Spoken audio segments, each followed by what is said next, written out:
Assalamualaikum warahmatullahi wabarakatuh. Alhamdulillahirabbil alamin wassalatu wassalamu ala asrafil anbiya'i wal mursalin wa ala alihi wa sahbihi ajma'in. Amma ba'd. Pemirsa channel Hidup Berkah yang dirahmati Allah, baru-baru ini sekitar 3 bulan yang lalu atau 2 bulan yang lalu kita dikejutkan dengan satu channel berita yang mencuat ke publik bahwa menyebutkan bahwa menunjukkan adanya problematika sosial di kalangan remaja yang begitu parah. Ya, ini adalah ketika ditampakkan data 15.000 remaja Indonesia di Jawa Timur, ya, provinsi Jawa Timur, mengajukan kompensasi nikah.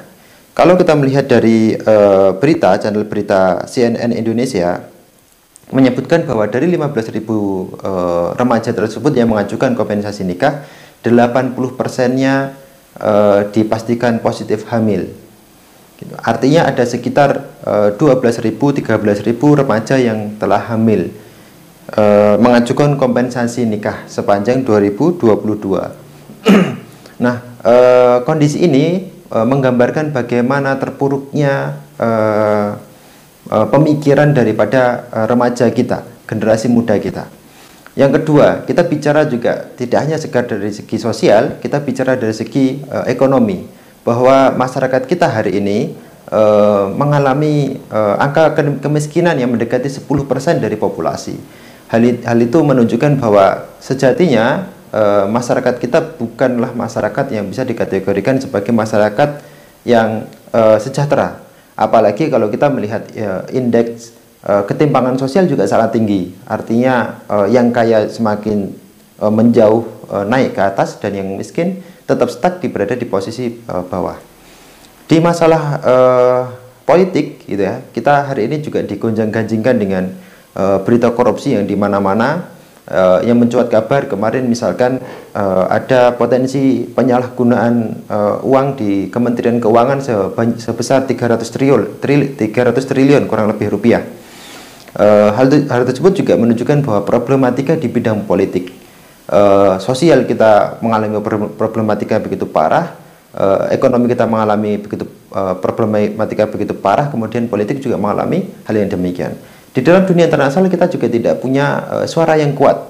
Gitu. Terbukti kemarin ketika ada Piala Dunia, itu menjadi sebuah kasus yang menarik untuk juga dilihat dari segi bagaimana hubungan politik luar negeri dari Indonesia, dan melihat juga misalkan bagaimana kecaman suara-suara yang dikeluarkan oleh Indonesia ketika menghadapi kasus-kasus internasional semacam misalkan Israel misalkan atau Palestina, itu juga tidak membuahkan hasil yang signifikan. Artinya bahwa hubungan luar negeri, ya, politik luar negeri di negeri ini masih belum bisa dikategorikan sebagai hubungan yang mempunyai suara yang kuat di dalam kancah internasional.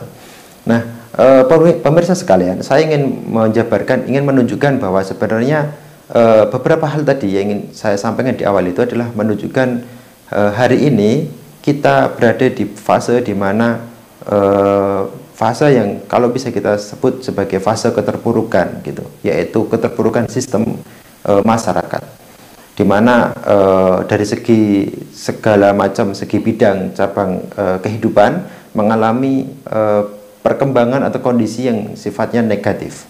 Nah, oleh karena itu sudah selayaknya kita memikirkan alternatif lain selain daripada sistem yang existing hari ini gitu.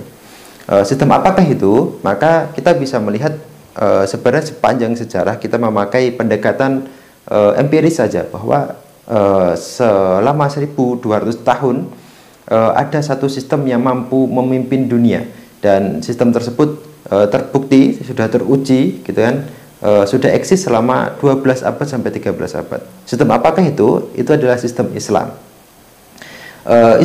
Islam mempunyai sistem yang dimana mengatur, ya, Islam adalah satu ad-din gitu, mabda yang mengatur hubungan manusia dengan Allah, dengan dirinya sendiri, dan juga hubungan dengan sesama manusia. Hubungan sesama manusia inilah yang nanti melahirkan, ya, mulai dari sistem sosial, sistem ekonomi, hubungan internasional, sistem politik, sistem ketatanegaraan, dan lain sebagainya. Dan yang paling penting adalah bahwa sistem Islam ini sudah teruji selama 12 abad, gitu, mampu memimpin dunia, ya. Konstelasi politik internasional kala itu juga dipimpin oleh Islam.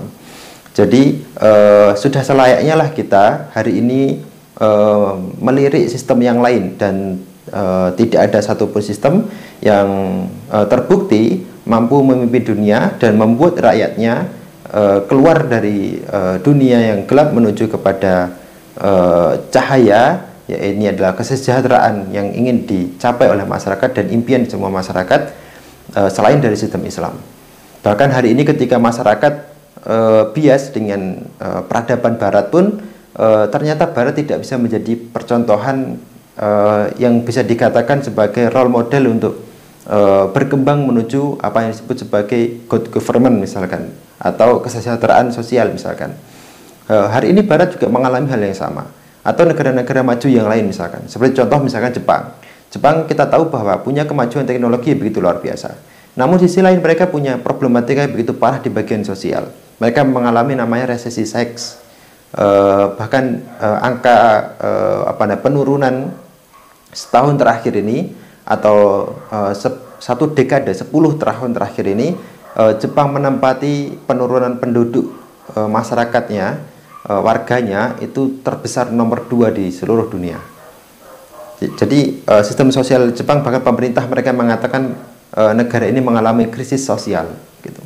Nah, kalau kita bias hanya sekedar hanya masalah kemajuan teknologi lalu menjadikan kita bias ingin merujuk kepada ingin mengcopy paste sistem itu kepada di dalam negeri ini, saya rasa tidak layak demikian. Karena kemajuan mereka pun adalah sebenarnya adalah hasil dari penerapan dari kapitalisme yang di sana menghisap darah-darah dari negara-negara berkembang yang lain. Oleh karena itu, sistem satu-satunya solusi atas ketimpangan sosial, problematika ketimpangan ekonomi, problematika sosial, politik luar negeri kita dan sebagainya adalah sistem Islam. Sistem Islam membawa kepada keadilan dan kesejahteraan masyarakat yang hakiki. Demikian yang bisa saya sampaikan kepada pemirsa Hidup Berkah, channel Hidup Berkah. Wassalamualaikum warahmatullahi wabarakatuh. Rabbu qalbina wa barikna lina'mal salihan fi yadayya risalatu